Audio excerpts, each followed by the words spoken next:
And now, it's time for another episode of 20 Questions with your host, Peter Hazelwood.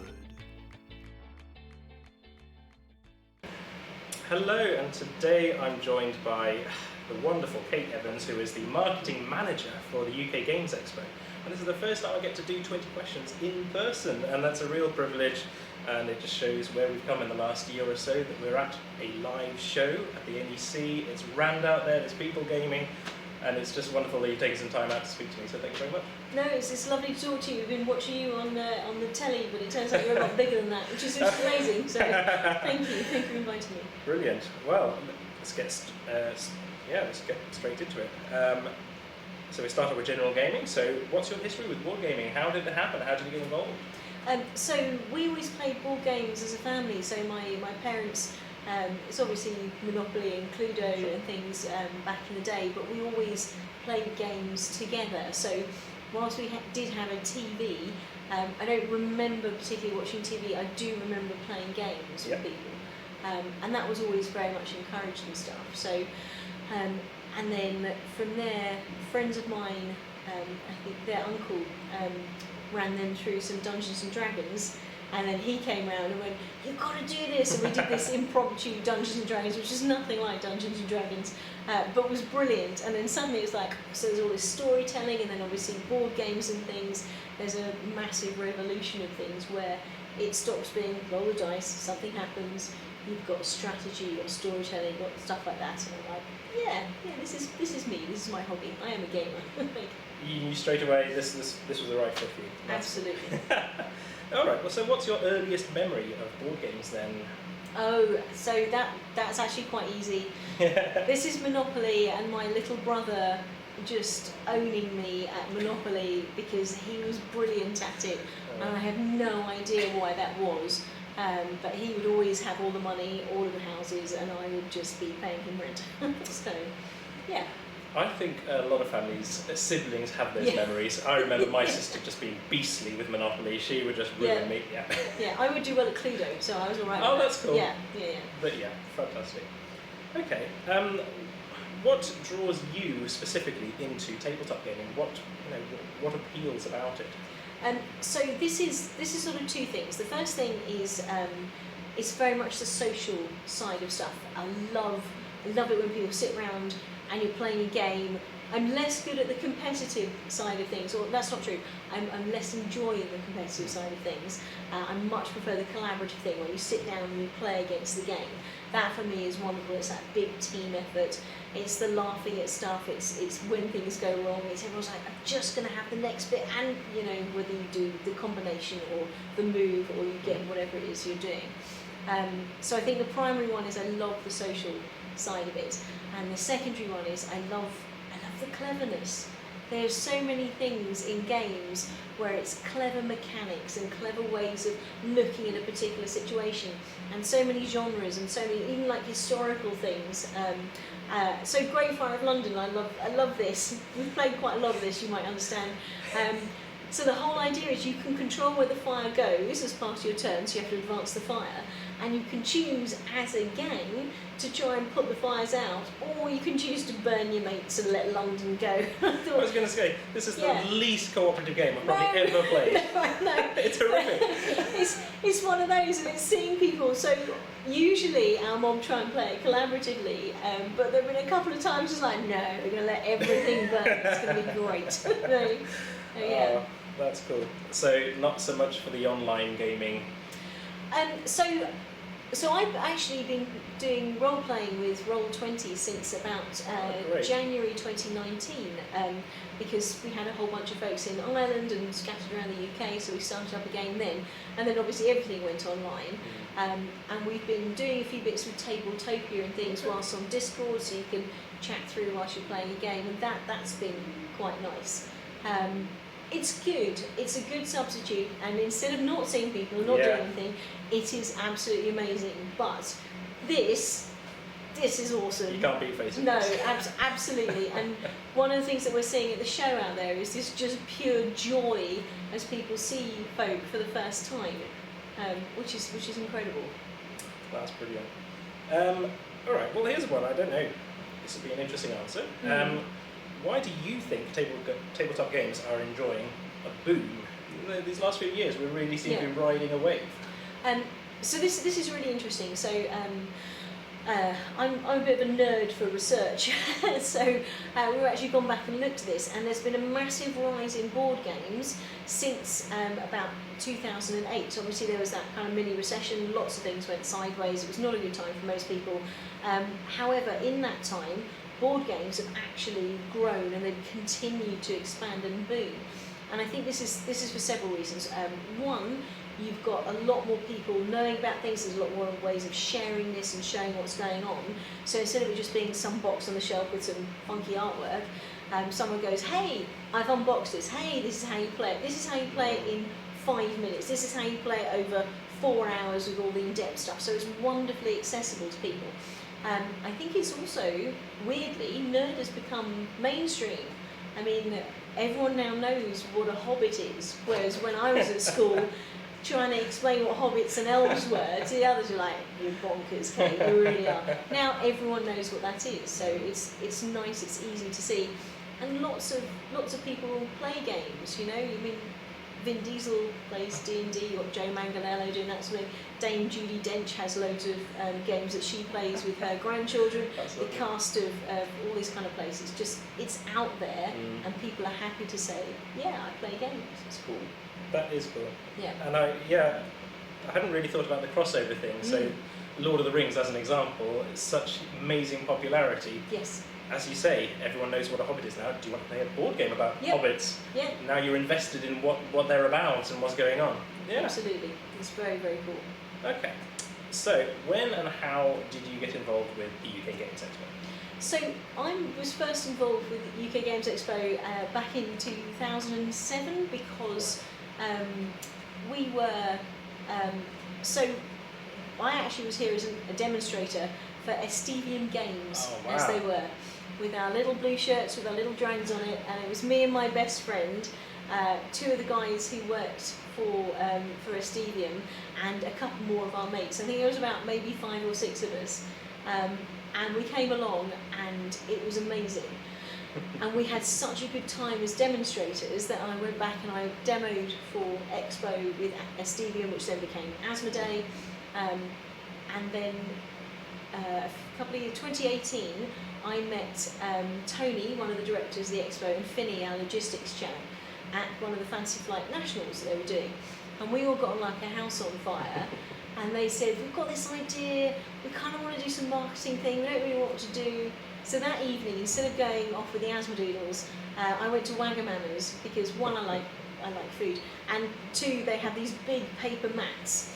And so I had this big paper mat, and I turned it over, I borrowed a pen, and I wrote down a very basic social media plan in kind of like a mind map.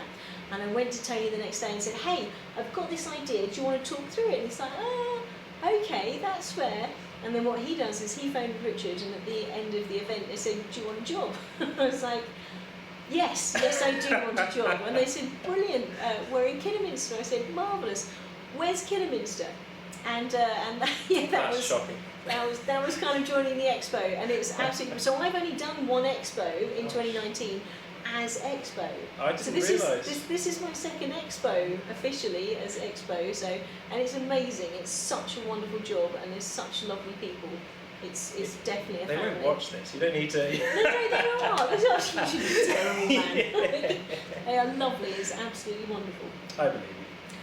Well, Richard's lovely, yeah. Oh, yeah, I can see Finny now, and what he was like, he's also lovely, and he give you the stare. Oh, definitely. Okay, well, what does the role of marketing manager involve then? What do you do, because this is a full-time job now? Yes, So yeah. what are you doing all year round? So, basically, Expo normally takes, so this is funny, a couple of years ago, the chaps are wandering through the halls, and there's a couple of gamers there kind of looking around, and like, probably takes a couple of weeks to organise, don't you think?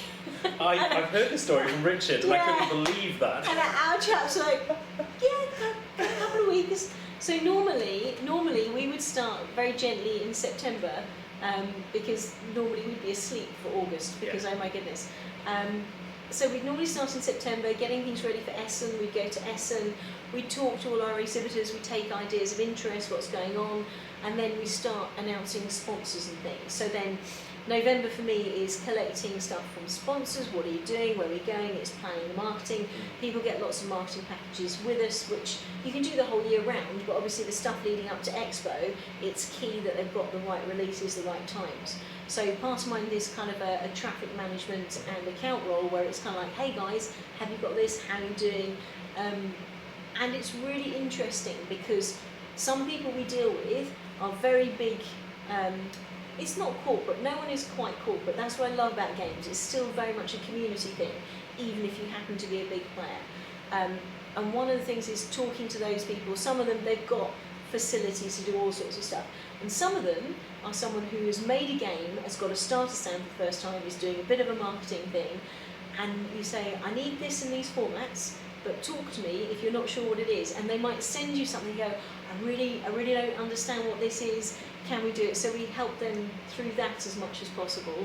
And they're like, I've got this thing, it's like this. It's like, it's all right, I'll get on Photoshop, we'll resize it, but here's how you do it in future so you can do it. So it's a real mixed bag. So part of them is talking to all of our lovely sponsors and exhibitors and so on, and the other half is talking to our wonderful and so super keen audience of hobby gamers, families, nerds, all that kind of thing, and trying to work out how we tell them what's going on. Because that's the big thing of the expo. There is more to do in 3 days than you can do in 3 days, and that's the point. So the whole idea is you've got to come back next year because you didn't do these bits. So yeah, it's quite busy.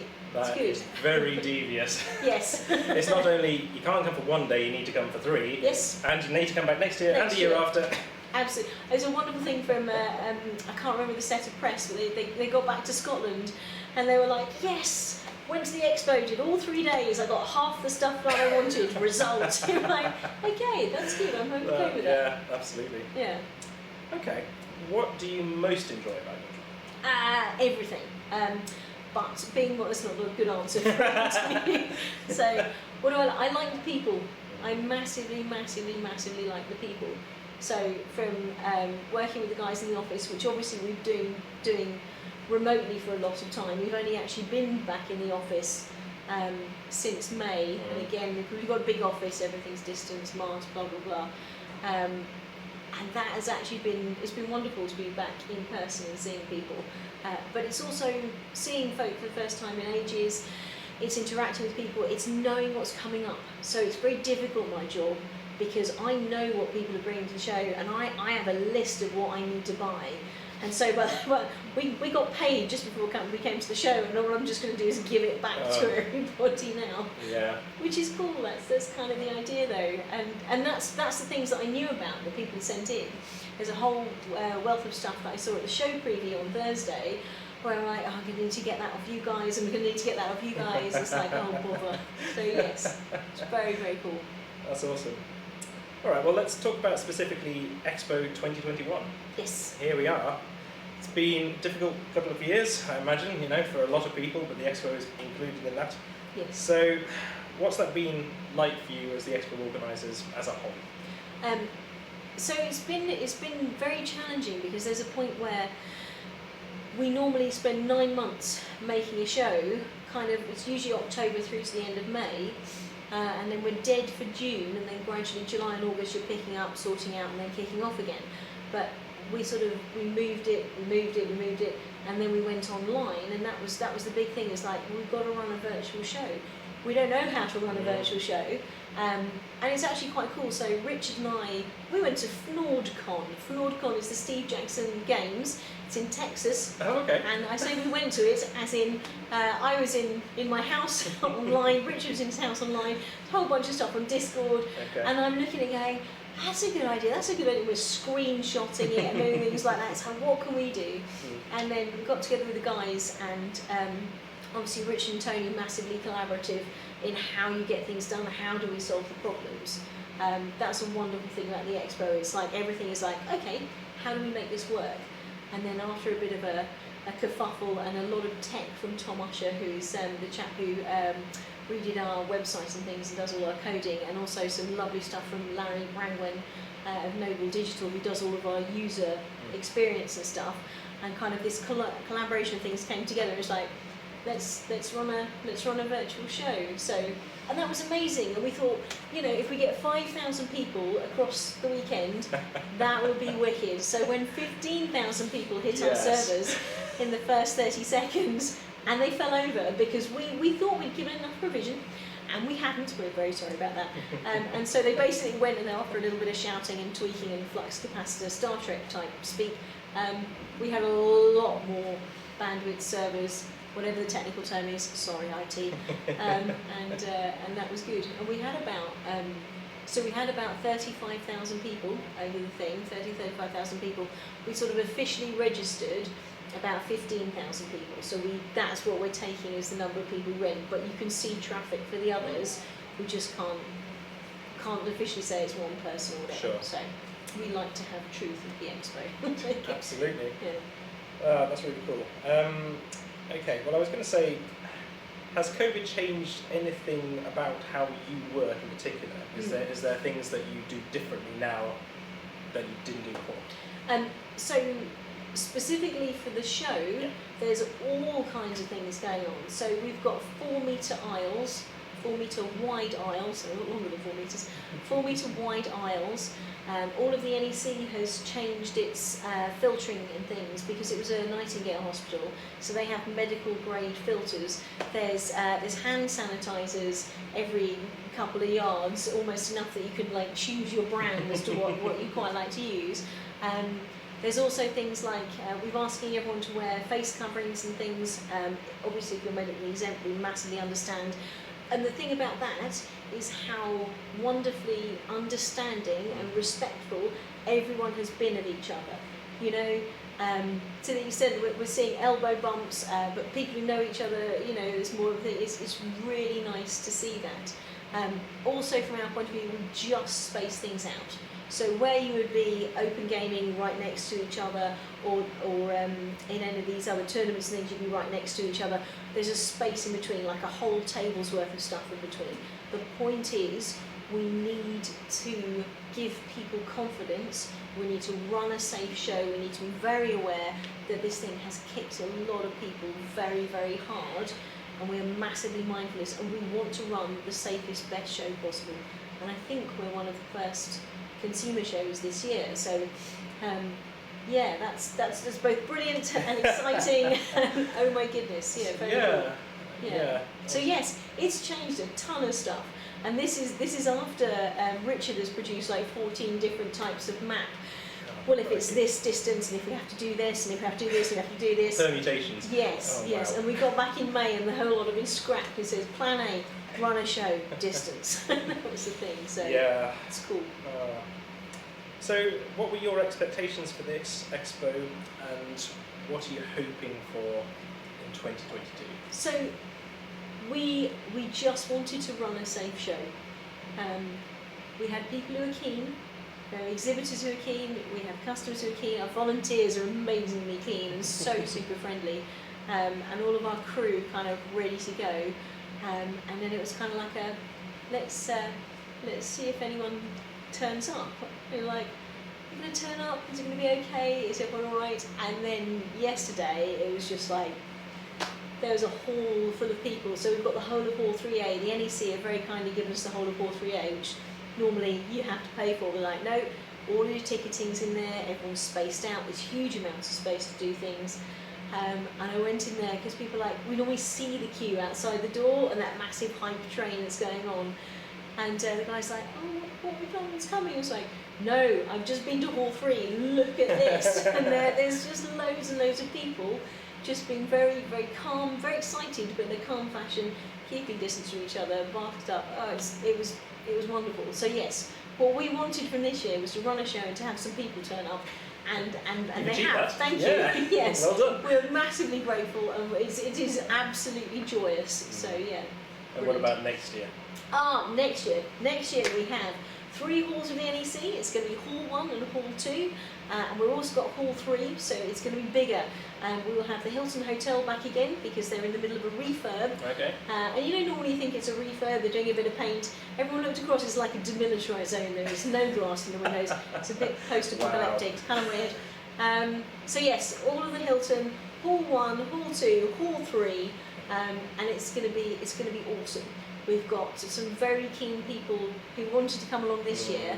One of the interesting things about the Expo is that in 2019, about a third of our exhibitors came from outside of the UK, and they are from places like Ghana and New Zealand, as well as the Canadians, the North Americans, the South Americans, loads of people across Europe and so on.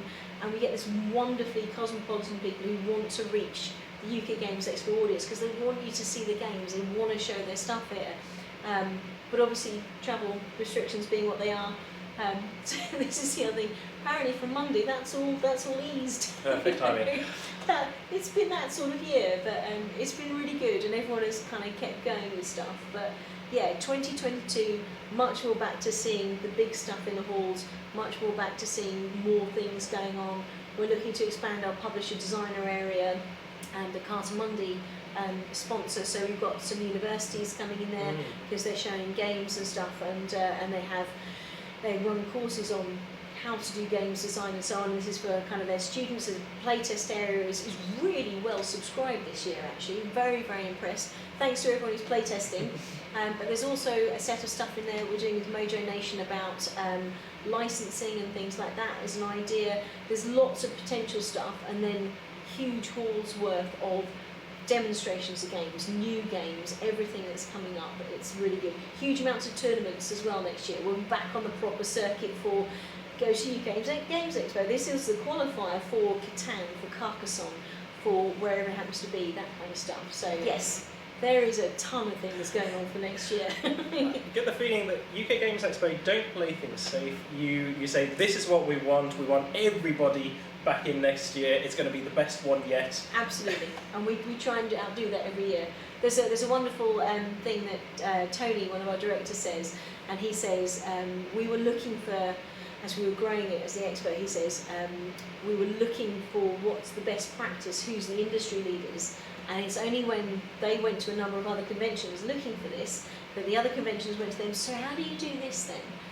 And suddenly they were like, oh, we'll lead the industry leaders now. That seems to be us. You know? So yeah, and it's not wrong. It's good. It's good for the UK. So we've also been chatting to Gen Con and to Origins and to a bunch of people around the world who are running conventions in kind of what Richard calls the kind of self-help convention running thing.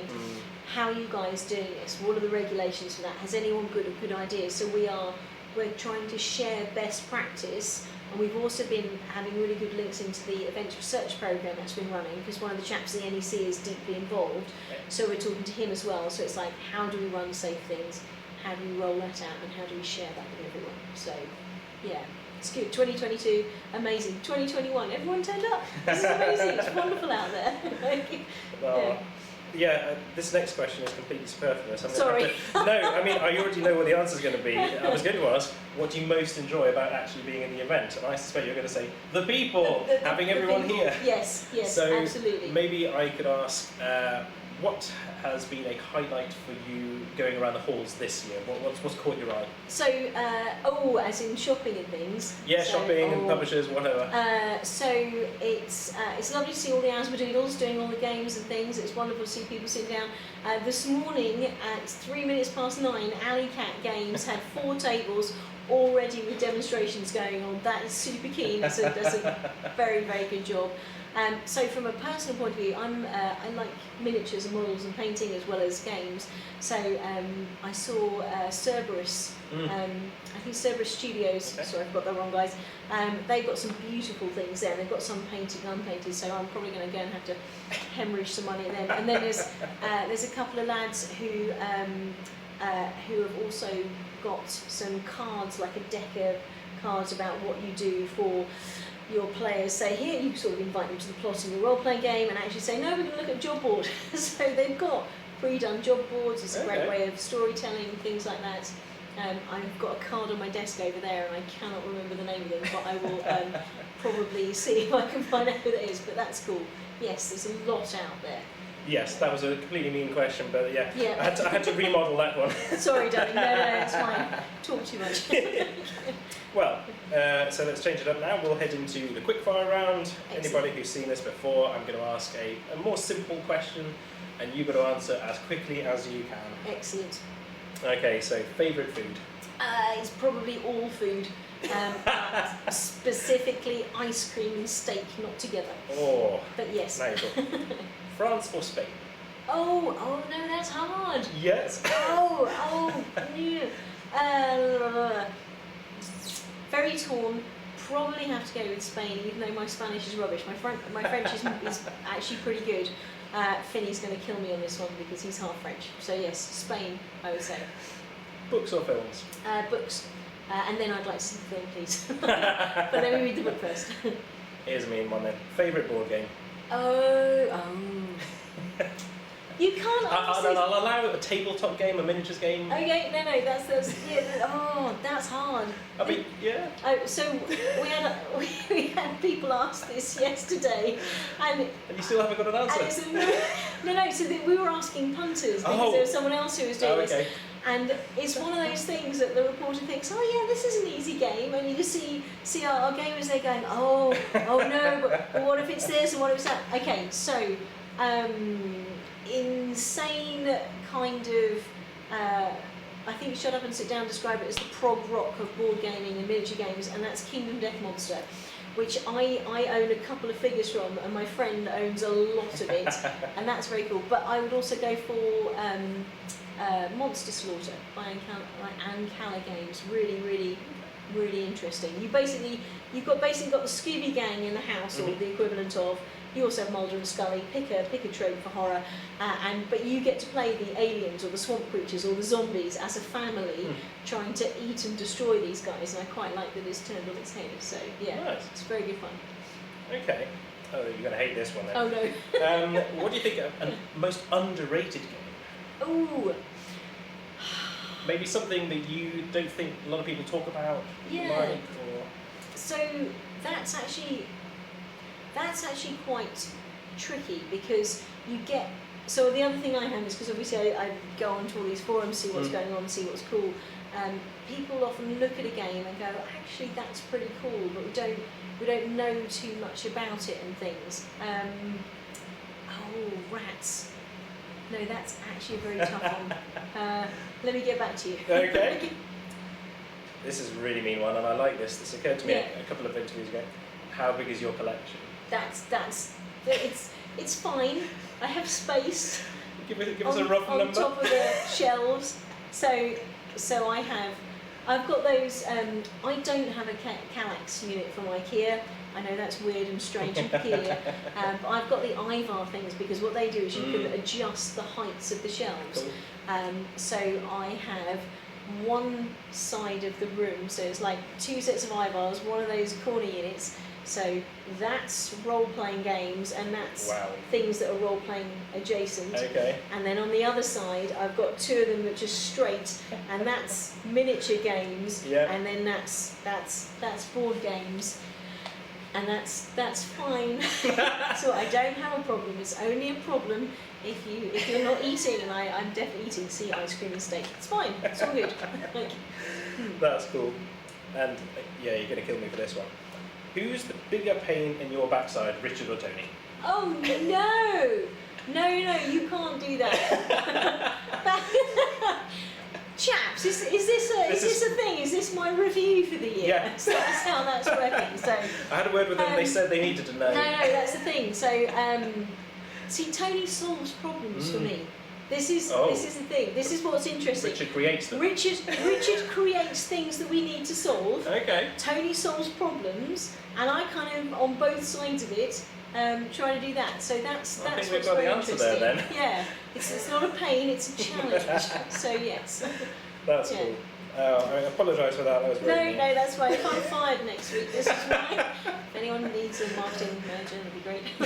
Get in touch. Okay, that's quick fire done. If you come up with an underrated game, that's Yes. brilliant. I'll probably do it like tomorrow afternoon. I can like. Let me know. We'll edit it in. Yeah. It's this. Last question then. Yes. Who else do you think would be a good guest to have on 20 Questions? Oh, that's a very as an extremely interesting guest. I think we should talk to John Robertson of the Dark Room. Oh yes. I I might need a bleeper. Yes, yes, bless him. So we've got a lot more tickets available for live shows. We basically looked at the structure, looked at when we could do things. Live acts have been super helpful and super keen. They said, we can do more stuff. So we've got more tickets available. And it's like we should tell people. And John yesterday was like, right, well we can record a video. Brilliant. So we went live on Facebook. Always a little bit exciting, given this is a family show, and that man is very, very interesting in how he expresses himself. And that was perfect. I said, okay, I need a little video so I can put this onto our website and everywhere else, stick it on Twitter, that kind of stuff. And he was doing so well, and then it just went sideways. And I was like, family show. And he's like, yeah. Right. Walks up, so he's like, we're going to do that again, aren't we? I said, yes, please, John, that'd be lovely. So, yes, brilliant. I very much think that would be good. Also, Ian Livingston, who's here as one of our guests. And he is extraordinarily interesting and has a huge, long and amazing career. So most people think, oh yeah, Games Workshop, kick that off, but he is involved in so many different things and continues to be involved. So yes, I would talk to those chaps. They're very good. Fantastic. Yeah. Yes, you probably do need a bleep. Or just tell your audience it's going to be. Yes, this may be a mature audience only. By accident. Oh, that's cool. Brilliant. Well, it's been a real, genuine pleasure, and thank you. So yeah, thank you very much for joining me, and taking time out of a very busy, well, I'd say weekend, but it's more like a week for you guys. Yeah, we packed up the office on Monday. We've been here since Wednesday morning. And we're going to go home Monday morning. Go and hibernate. Yes. We're going to spend a couple of days dead. Then someone's going to take some holiday. And then once September comes back in, please don't expect anything sensible from Expo until September. We will attempt it, but September's our time. Thank you. You've been warned. Yes. Thank you for being part of our press. Fantastic. It's massively appreciated that you guys come along. So awesome. Thank you. It's our pleasure. Until next time then, guys. Thank you very much. Bye-bye.